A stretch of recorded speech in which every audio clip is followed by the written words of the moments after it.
first cathedral and only basilica. It was also the second cathedral in America and the second Catholic church in New York. But what I did not tell you is that this parcel of land on the corner of Mott Street and Prince Street was originally purchased in 1801 and 1803 by St. Peter's Church for a burial ground. When they decided to build the cathedral, the graves were removed to another site. At the time, Canal Street was the northernmost boundary of the built-up portion of Manhattan. The cathedral was erected in the midst of meadows, hills, and woodlands, and was referred to as the new church out of town. It was still quite a rural area in 1820 when a fox was caught in the churchyard. When it was completed, it was not only the largest church in New York City, but it was the largest building in New York City. And when it was dedicated on May 14th, 1815, Ascension Day, 4,000 worshippers and dignitaries attended the ceremony. Mayor DeWitt Clinton was said to have attended, and there was also a massive overflow of attendees into the streets. They all came to see the 75-foot high ceilings, the 85-foot inner vaults, the pointed arch doorways, the tall, clustered iron columns that divided the body of the church into 3 naves surmounted by Gothic arches, painted wall surfaces, and the natural light that streamed through the tall, ornamented gable windows of this Gothic Revival church, which was one of the first Gothic Revival churches in America, and the first house of worship in the United States to be dedicated to Ireland's patron saint, Saint Patrick. You may also recall that on October 6th, 1866, a fire destroyed all but the outer walls. The cathedral was subsequently rebuilt by architect Henry Engelbert, who decided to go with a severely plain facade of smooth brown stucco, but the interior remained splendid. It was rebuilt with ceilings of ribbed vaults and arches with clustered piers. There was an altar screen of carved figures representing the apostles, and that was surmounted by pointed arch, stained glass windows above a painting of a figure of Christ.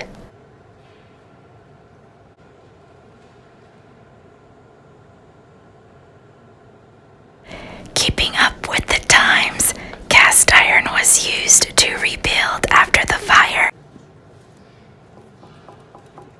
It was less expensive, faster to make, and wouldn't burn down so easily and horribly if, heaven forbid, a fire were to happen again. And luckily, there has not been another fire to this day.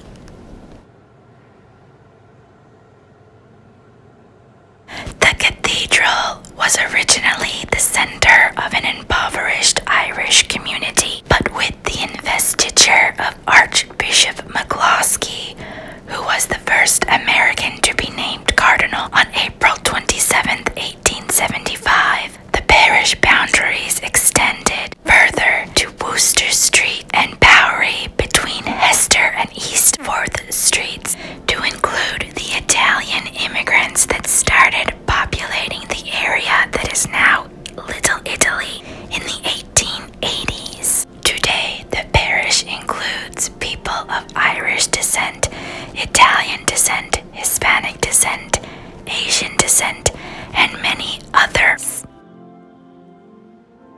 You heard that right. New York's first cathedral and only basilica is still active. There are masses 7 days a week. Monday through Friday at 8 a.m. there's a mass in Spanish, and at 12:10 there's a mass in English. Saturdays at 8 a.m. they have a mass in Spanish. 5 there's a Mass in English. On Sundays, there's a 9 a.m. Spanish Mass, followed by a 10:30 p.m. English Mass. And you can go to confess Saturdays from 4:30 to 5:15 p.m. and on Sundays from 6 p.m. to 6:45 p.m. Those are the same hours that most New York City dry cleaners are open. Ba-dum-bum. If you've been watching this video thinking that the inside of the cathedral looks familiar, that's because the inside of the cathedral is where the famous baptism scene in the Godfather movie was filmed. Oremus, preces nostris, per Christum Domine nostrum. Amen.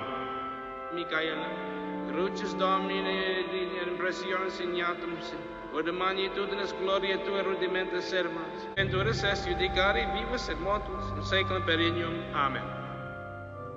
Michael, accipe sal sapiense propitiasse si tibi in vitam aeternam. Amen. Deus omnipotens, ego te lineolia salutis in Christo Iesu Domine nostrum, rabias vitam aeternam. Amen. Michael, do you believe in God, the Father Almighty, creator of heaven and earth? I do. One Deo Pater omnipotent, creatorem caeli et terra. Michael Francis Rizzi, do you renounce Satan? I do renounce him. It's a touching spectacle. This large pipe organ was originally built in 1860 by Henry Urden, and it operated for a time without the use of electricity. In 2004, the Organ Historical Society said that it had exceptional historical merit and was worthy of preservation, which is the organ equivalent of landmark status. The organ remains in use for Sunday services.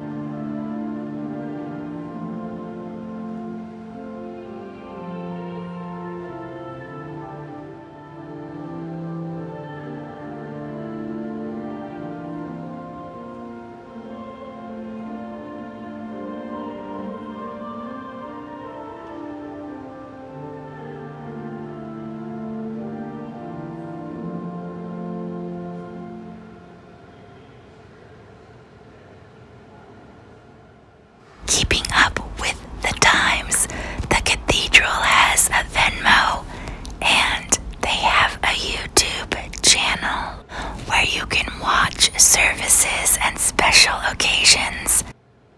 And every time I go inside in person, I'm struck by how much quieter it is inside than the surrounding streets. This is the basement of the cathedral. Apparently in the 1880s, when the Italian immigrants joined the congregation, the Irish Catholics demanded that they be separated from them, and so the Italian Catholics worshipped down here. Today, this area's main use is overflow, social events, and storage. This is the painting of Jesus Christ that hung in the cathedral after it was rebuilt. And if you think that it looks familiar, it's because Alec Baldwin married Hilaria in front of it in the cathedral. It's a touching spectacle. This basement was not here before the fire.